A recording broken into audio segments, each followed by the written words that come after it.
Welcome to the deep dive. Today we're taking an in-depth look at a truly tragic event, one that's really captured global attention. I'm talking about the crash of Air India Flight 171. That's right. And our mission today really is to sift through what we know, the reports, the news, expert analyses surrounding this awful event. We want to help you understand not just, what happened, but the main theories about why it happened and what investigators are actually uncovering right now. The idea is you leave this with a clearer picture of it all. Absolutely. So let's just quickly set the scene. This was supposed to be a routine flight, June 12th, 2025, taking off from Ahmedabad in India, heading to London Gatwick. But tragically, something went very, very wrong almost immediately after departure. Okay, let's break down those immediate details. We're talking about Air India Flight AI171. It was a Boeing 7878 Dreamliner, tail number VTA and B. Took off from Ahmedabad, and then at only about 600 feet altitude, it just stopped climbing properly. The crew managed to get out a mayday call mentioning a loss of power. And then just horribly, the plane crashed into a building near the BJ Medical College. It erupted in flames on impact. And the scale of this loss is just immense. You had 242 people on board. That's 230 passengers, 12 crew. Only one person survived, a British man, thankfully, with just minor injuries, reports say. But 241 people on the plane died, and it didn't stop there. On the ground, the latest figures are over 39 fatalities, plus dozens injured.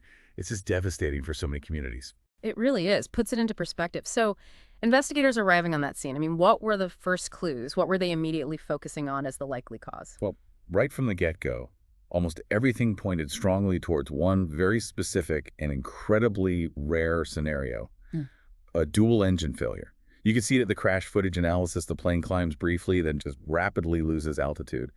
And that fits perfectly, tragically, with the crew's radio call about losing thrust. It screamed loss of power from both engines. Right, and then there was this other crucial piece of evidence, wasn't there? The ram air turbine, the RAT. Can you explain why that's so significant? Because it sounds like more than just a warning light. Oh, absolutely. The RAT deploying is a massive clue. It's essentially a small wind turbine that drops down to provide emergency hydraulic and electrical power. But the key thing is, it only activates automatically when there's a major loss of power, typically involving, you guessed it, both engines failing. Seeing the R8 deployed basically tells investigators, okay, we had a catastrophic near-total loss of primary power systems. It rules out a lot of other potential issues immediately. Wow. And it underlines how incredibly rare this is. Dual-engine flameouts, especially right after takeoff. Almost unheard of. Captain Steve Schreiber, he's a commercial pilot, has a YouTube channel. He really hammered this point home. He said seeing the R8 deployed tells you it wasn't, just a flat problem or the gear stuck down. It was total power loss. Yeah. He and others basically said, even with the best pilots, once both engines go at that altitude, there's very little, if anything, they could have done. So the focus shifts immediately from what could the pilots have done to what on earth could cause both engines to fail simultaneously. That must be the investigators' central question now. Exactly. And that's where they are, deep in the detective work. Right now, there seem to be three main theories, or maybe contributing factors they're looking into. First one, bird strike. It's possible, though statistically unlikely, that the plane ingested birds into both engines during takeoff. There were some eyewitness accounts mentioning a sort of dust plume, which could hint at low power output consistent with engine damage right after liftoff. Okay, bird strike is one possibility. What else? Theory 2 revolves around the fuel. Either fuel contamination, basically, bad fuel, or potentially a failure in the electronic fuel control systems. The complex algorithms that manage fuel flow to the engines. If something went wrong there, chemically or electronically, it could potentially starve both engines of thrust at the same time. Complex. And the third theory? The third one is about the plane's configuration. Reports indicate the landing gear was still down when the plane was at, say, 400 to 600 feet. Now, this could mean a couple of things.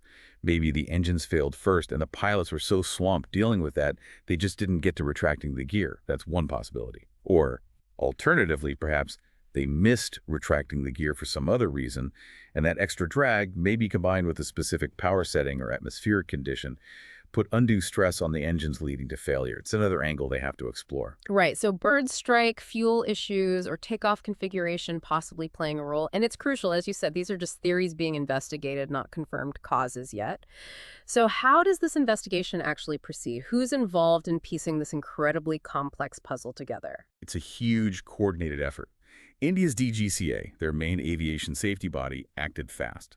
They've ordered immediate checks, extra maintenance across Air India's entire Boeing's 787 fleet.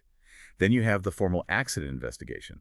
That's led by India's AAIB, but because it involves a U.S.-made plane with U.K. passengers bound for the U.K., you've also got the U.K.'s AAIB involved and the U.S. NTSB.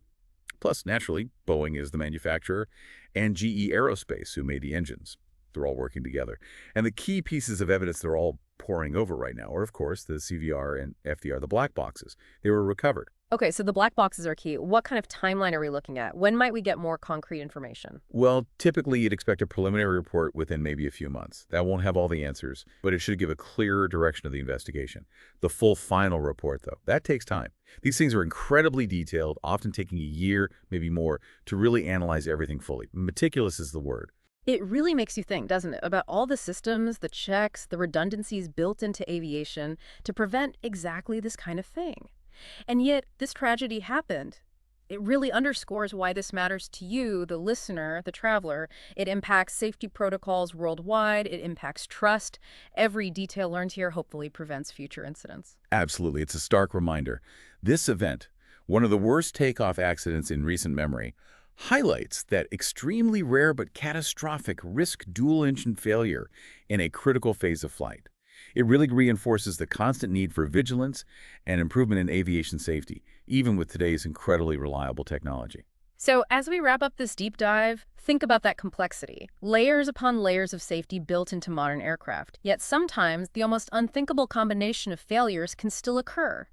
What does that tell us, maybe, about our relationship with highly complex technology and about that never-ending quest for perfect safety? What's the one thing from this discussion that really stands out to you?